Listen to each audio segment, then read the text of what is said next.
I run a company in Mould. We sell and maintain fire and security systems and fire extinguishers. I think Flintshire Council particularly are very business focused, very organised, and they do like to help local businesses. They're interested in businesses doing well in the area and expanding.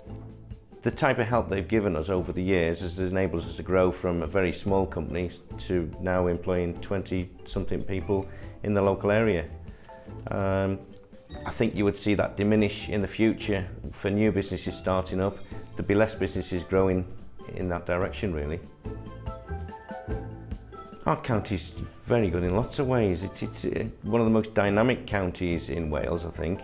We expand and do well in this area and box above our weights, really. It's a good place to have a business. Deeside Industrial Estate is fantastic, you know, and we're well situated for transport links and everything else, really, so it's a good place to do business.